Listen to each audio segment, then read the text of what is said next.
The future depends on what we do in the present. It's easy to stand in the crowd, but it takes courage to stand alone. Our greatest ability as humans is not to change the world, but to change ourselves. The best way to find yourself is to lose yourself in the service of others. Each night, when I go to sleep, I die. And the next morning, when I wake up, I am reborn. Look at the sparrows, they do not know what they will do in the next moment. Let us literally live from moment to moment. Man often becomes what he believes himself to be.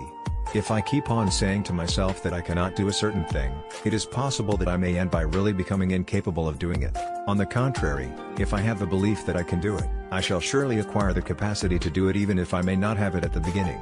Gentleness, self-sacrifice, and generosity are the exclusive possession of no one race or religion. Do not judge others. Be your own judge and you will be truly happy. If you try to judge others, you are likely to burn your fingers. There is nothing that wastes the body like worry, and one who has any faith in God should be ashamed to worry about anything whatsoever. Many people, especially ignorant people, want to punish you for speaking the truth, for being correct, for being you. Never apologize for being correct, or for being years ahead of your time.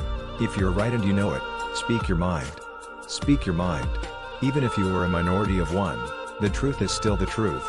A no uttered from deepest conviction is better and greater than a yes merely uttered to please, or what is worse, to avoid trouble. Knowledge gained through experience is far superior and many times more useful than bookish knowledge. You must not lose faith in humanity.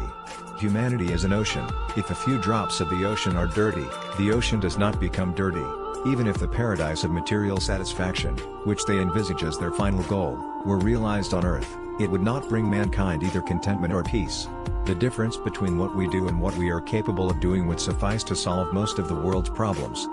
When there is war, the poet lays down the lyre, the lawyer his law reports, the schoolboy. When there is war, the poet lays down the lyre, the lawyer his law reports, the schoolboy his books.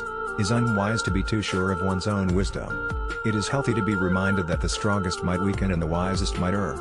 There is nothing that wastes the body like worry, and one who has any faith in God should be ashamed to worry about anything whatsoever. A person who is worried about the outcome of his work does not see his goal, he sees only his opposition and the obstacles before him. Truth resides in every human heart, and one has to search for it therein to be guided by truth as one sees it. But no one has a right to coerce others to act according to his own view of truth. A man who was completely innocent offered himself as a sacrifice for the good of others, including his enemies, and became the ransom of the world. It was a perfect act. Whenever you have truth, it must be given with love, or the message and the messenger will be rejected. Silence becomes cowardice when occasion demands speaking out the whole truth and acting accordingly.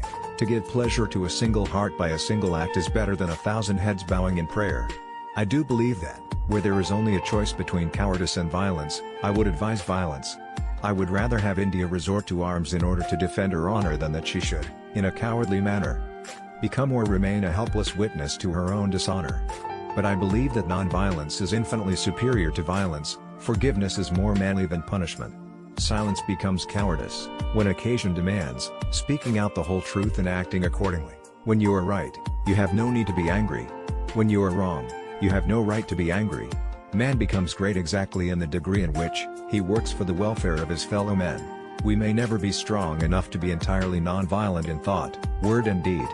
But we must keep non-violence as our goal and make strong progress towards it. To call woman the weaker sex is a libel. It is man's injustice to woman. If by strength is meant moral power, then woman is immeasurably man's superior. It is better to be violent, if there is violence in our hearts, than to put on the cloak of non-violence to cover impotence. All the religions of the world, while they may differ in other respects, unitedly proclaim that nothing lives in this world but truth. Non-violence is the greatest force at the disposal of mankind. It is mightier than the mightiest weapon of destruction devised by the ingenuity of man. I object to violence because when it appears to do good, the good is only temporary, the evil it does